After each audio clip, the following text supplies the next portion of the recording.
A Syracuse native will premiere her controversial film today. Takia Thompson wrote and directed It's a Fact and It Could Be True. The film debuts online and examines racial stereotypes by poking fun at some of the extreme ways different races of people view each other. Thompson tried to approach the subject in a way that wouldn't make people feel defensive. She hopes the film will encourage people to talk about racism and ways to eliminate it. I just wanted people to actually think about the stereotypes that they do have in regards to African Americans and where they come from.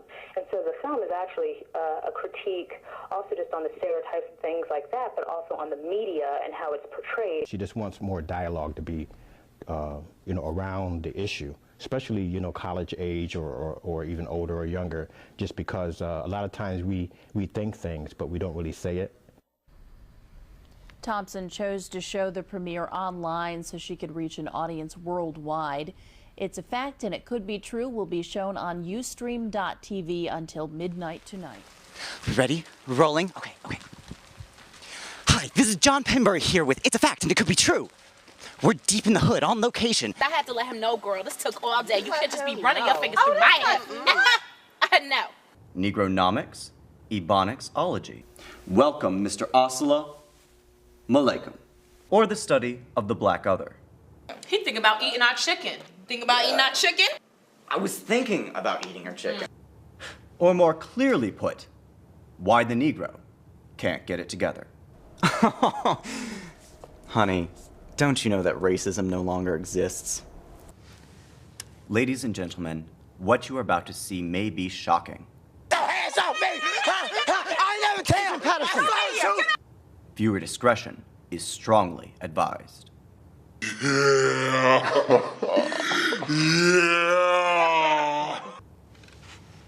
Please enjoy the show.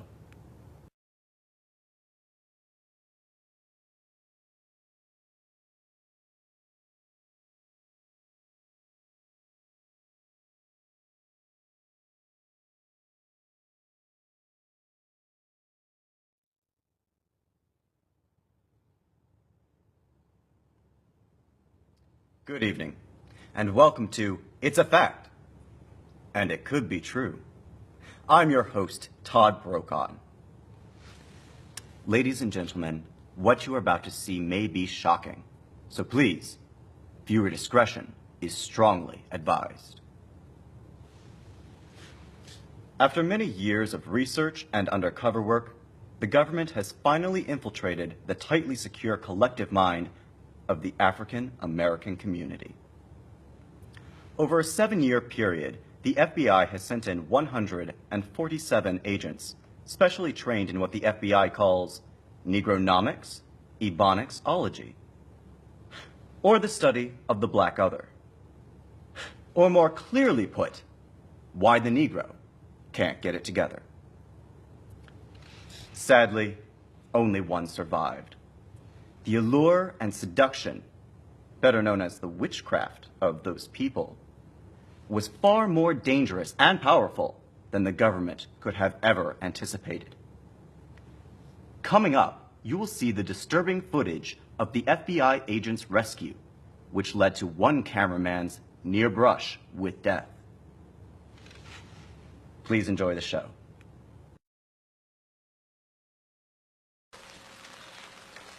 Ready? Rolling? Okay. Hi, this is John Penbury here with It's a Fact and It Could Be True. We're deep in the hood, on location, where the rescue of the FBI agent is about to take place. Any minute now, it should happen. Get your hands off me! I'll protect your ass! Agent Patterson! Agent Patterson! Get your hands off me! I never tell Agent Patterson! What What happened while you two-step your ass! You were once a respected FBI agent. Tell me what happened. Get your hands off me! Unfortunately, Agent Patterson had already gone stark raving mad. Although this is the image that will be forever seared in our minds, let us try to remember this brave young man as he once was.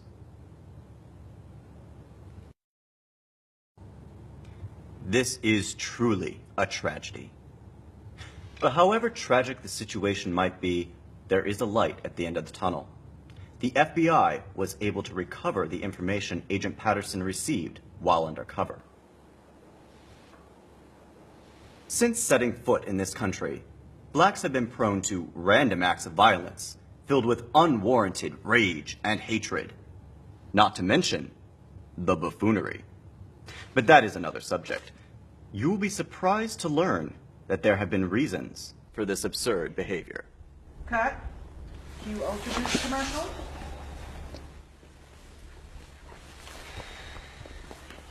I'm so sick and tired of these waste of time minority pieces. Why can't I do something of importance? Like golf. Or lacrosse. Ready in 5, 4, 3. Will someone give me some starch for this shirt? Welcome back to It's a Fact, and It Could Be True. You will now see 3 scenarios in which innocent civilians are brutally beaten by those contemptible savages. Scenario 1. Never, under any circumstances, touch a black woman's hair. Because I had to let him know, girl, this took all day. You can't just be running your fingers through my hair. No. Don't even try it. My bad.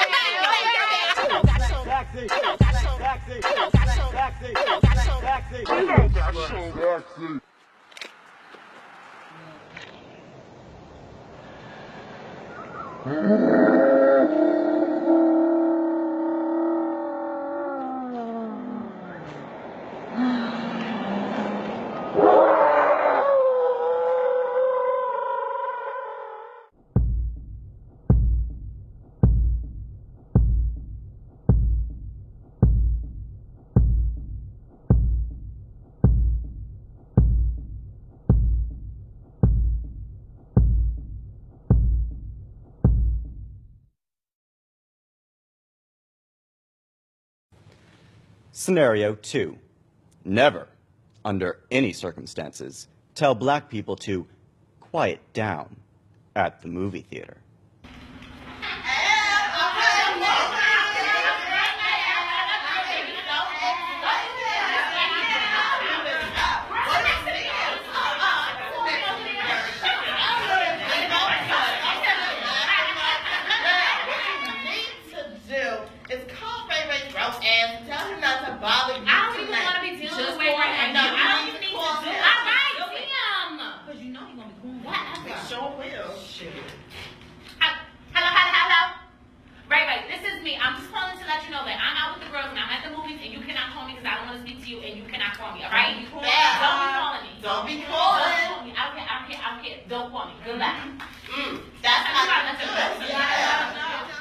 Excuse me, you was mad loud over there with the chewing of the gum.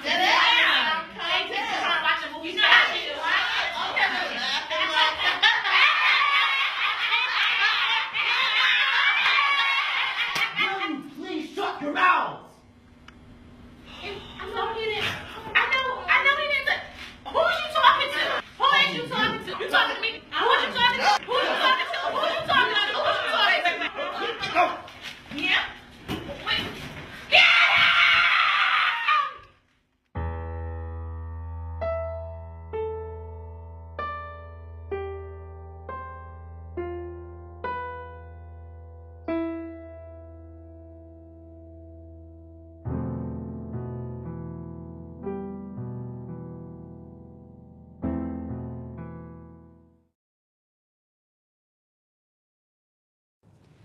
Scenario 3. Never, ever, ever, ever even think about taking a black person's chicken.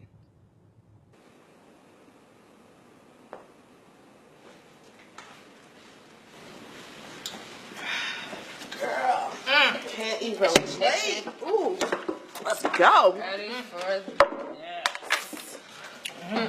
I want that one. Oh, girl, you took that one I was going. Oh, well. Outdid yourself. Thank you. Girl. Thank you. That's my heart.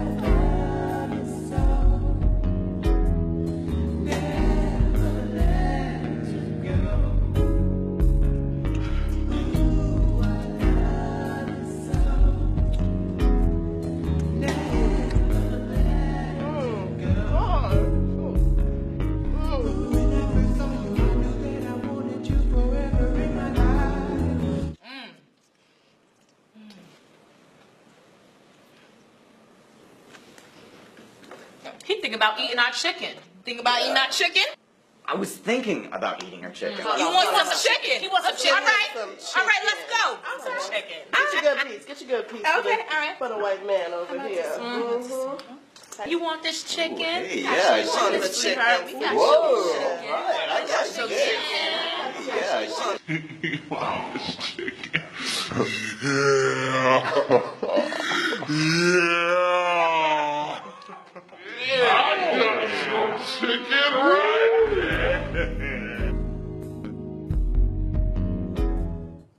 Please, this is not a joke.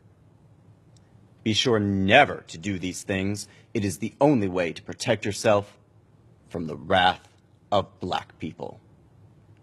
Please be sure and spread the word. It could save a life. Cut. Cue liftoff commercial. Good job, Todd. 2 minutes before interview. Get the guest in position. Good. I was great. How'd she get this job anyways? Did they have to fill a quota?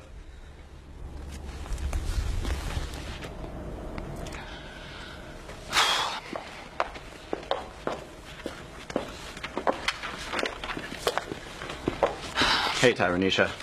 How's everything going? It's going to be a great show. Excuse me, sir. Yes. You don't think people might see this as a bit racist? Racist? Honey, don't you know that racism no longer exists?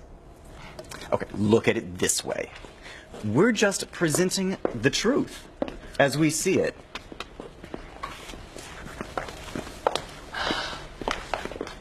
Keep this one in mind. Ready? 5, 4, 3. Welcome back to It's a Fact, and It Could Be True. Tonight's guest is one of the most brilliant minds of the 21st century. Why is he one of the most brilliant minds of the 21st century? Because I said so. He has written many notable fact-finding, biographical, historical, philosophical, fictional, non-fictional, and children's books. Welcome, Mr. Aselah Malaycom. Thank you for being with us here tonight. Now, in more recent years, you've become a very controversial person. I understand that you've even been hospitalized as a consequence of your ideas. How does one endure such hardship? Well, Todd, it's been difficult, but one must be willing to be persecuted for the ideas that he knows to be true. Yes, that takes courage. I just find it mind-boggling that people can be so savage as to use physical violence just because someone is different or thinks differently. I just get so passionate about injustice.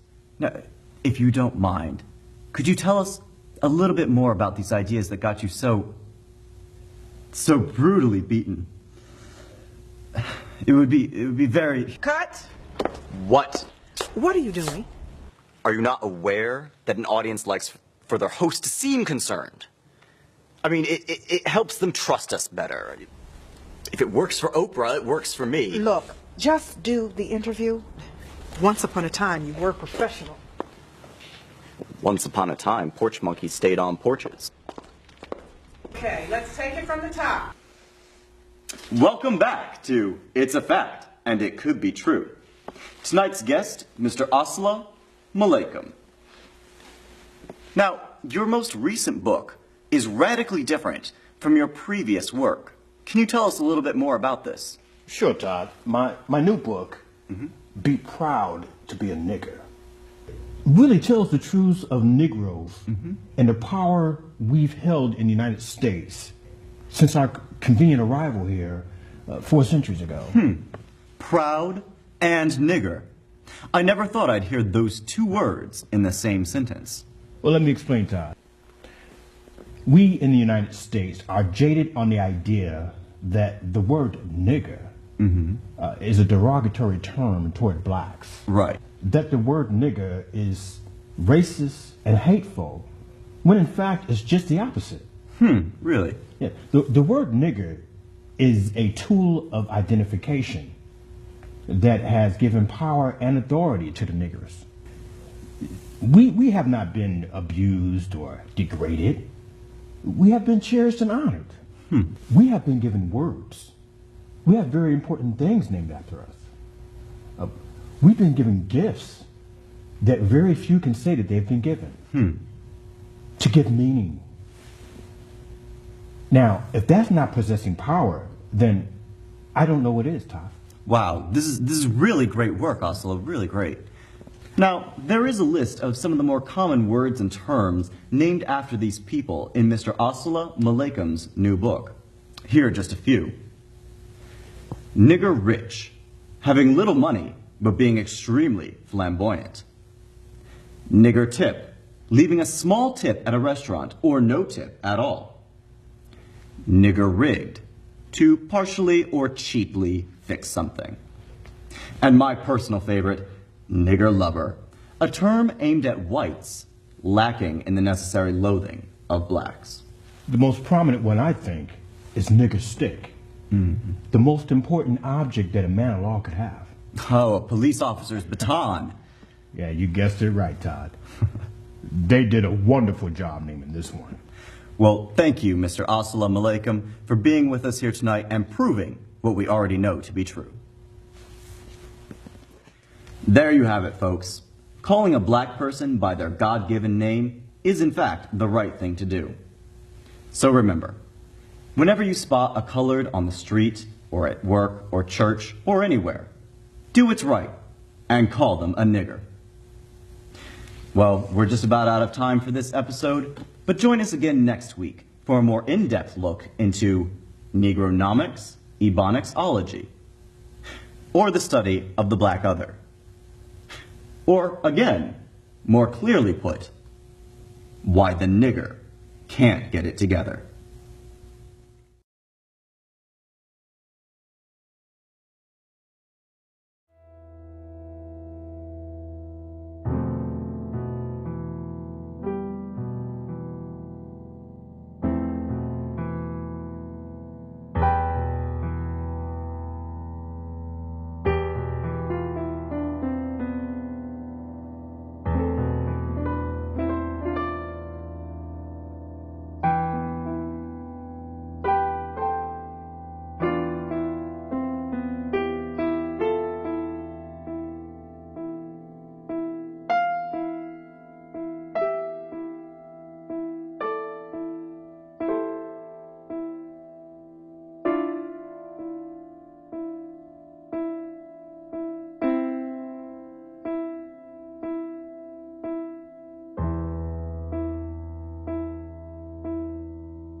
Yeah, my taboo. You know, like it's a taboo. Yeah, I'm sorry. In the script, the niggeric one, that came from an experience here, where I was. It was like 2 years ago, Jake.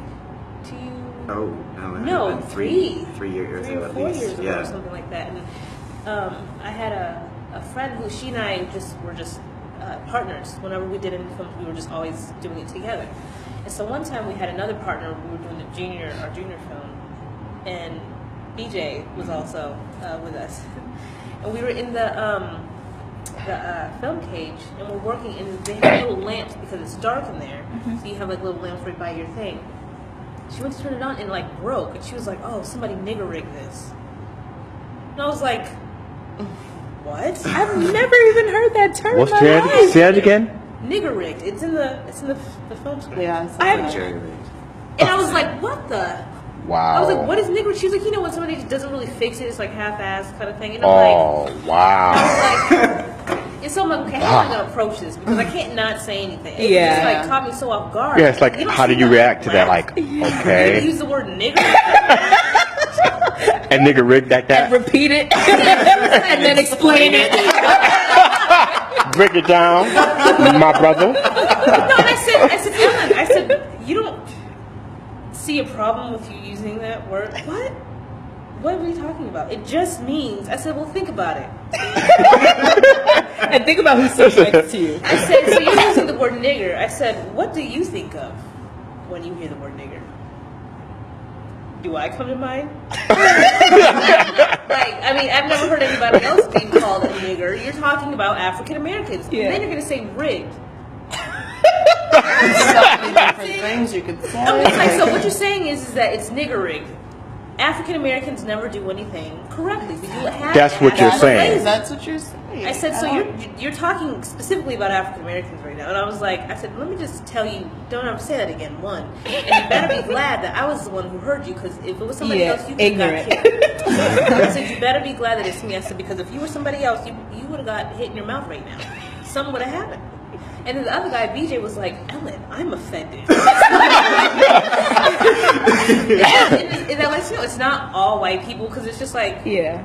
But how do you not realize that? How do you not realize that? My roommate is the kind of person where it was never, I guess, addressed to her, because when we moved in, okay, I live in Lawrenceville, and we're in a split double, and over the summer, when we found out who we were rooming with, I saw Katie L, and I was like, oh, okay. Katie L? Well, her last name, I just don't really feel like saying it, but it's just, it's a Katie, it's something. And I'm like, okay, I figured she was white just because her name sounded white. But I mean, that's me stereotyping. But then I looked at her Facebook, and she was white, and I looked at like the music she was into and stuff like that. Not that it matters to me, because I'm eclectic. I listen to everything, I watch everything, like whatever.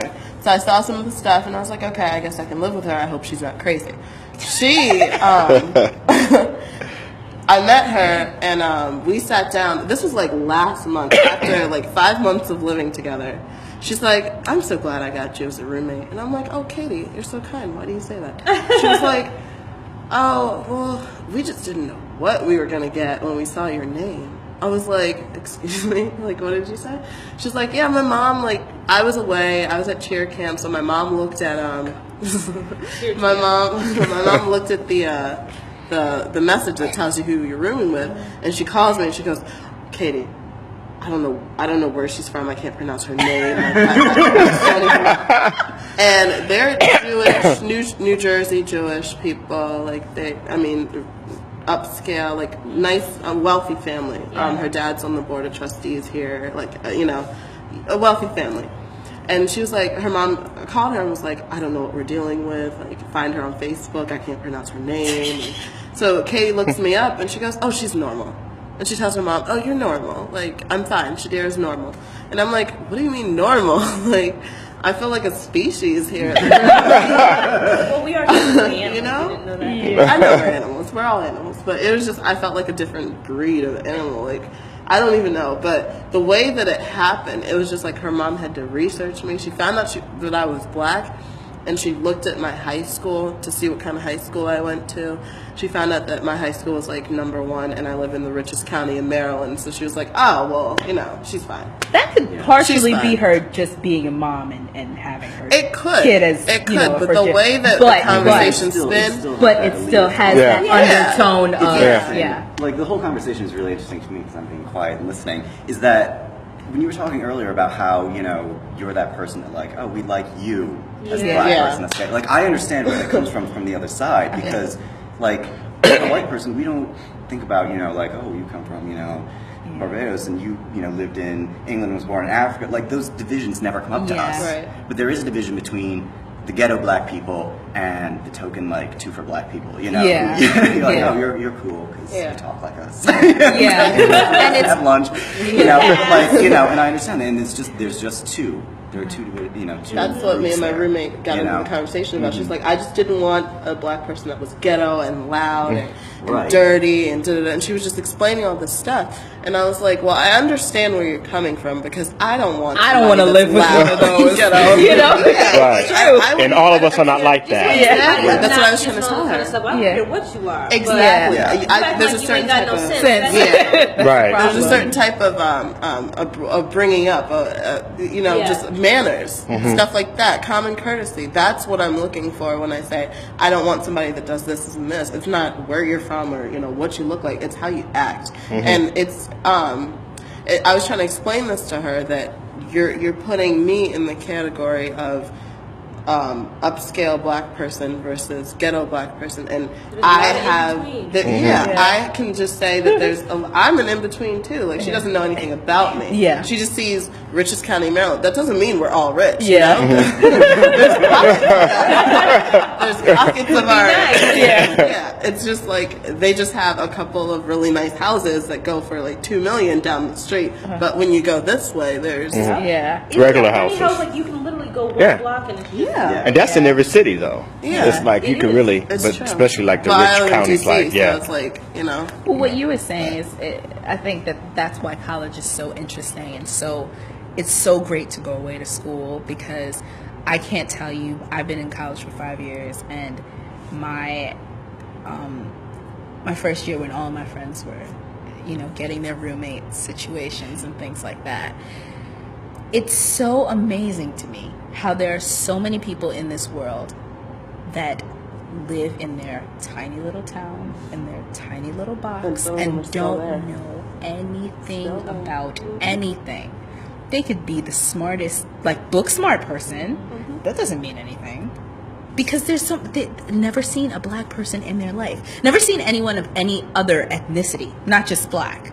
You know, no one that, never experienced them, talk to them, anything. So when you get here, it's not necessarily I'm being mean to you because I hate you. A lot of it is like, you know, being scared, being like, I don't really know, because shown on TV, right? Exactly. It's like, they get the truth. all I know is what I see, and what I see is scary, so I'm gonna be scared and black people or intimidated or thinking that bad. exactly, and exactly. They're taught to make. They're taught. What am I trying to say? A lot of people take advantage of that.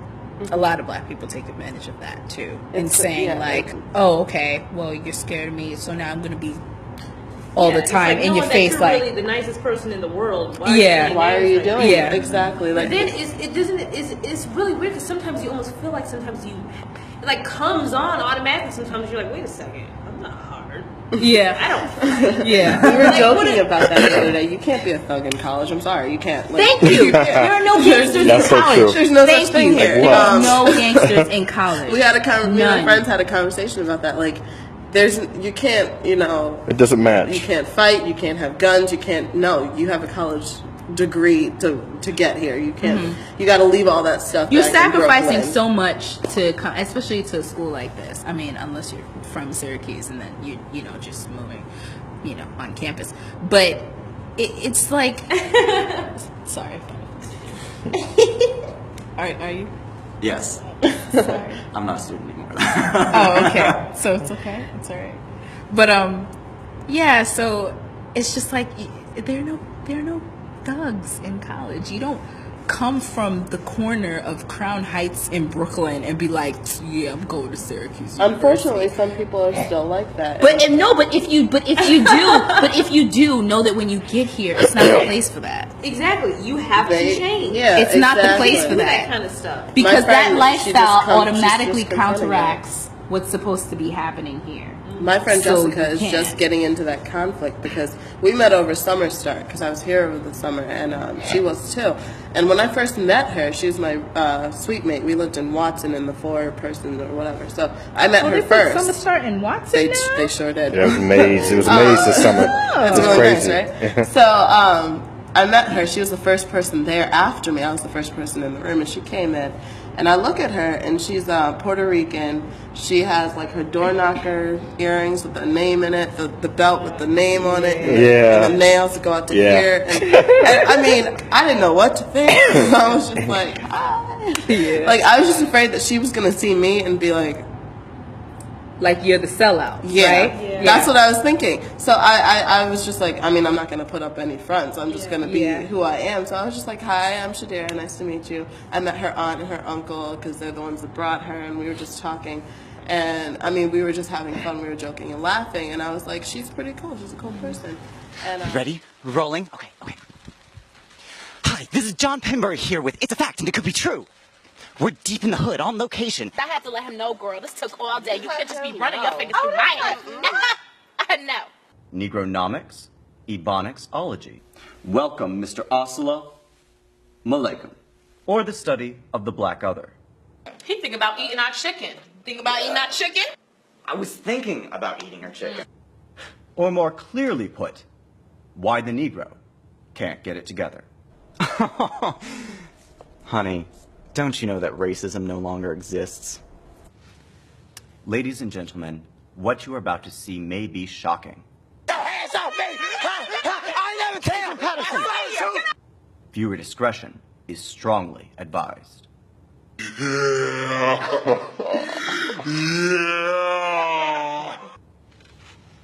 Please enjoy the show.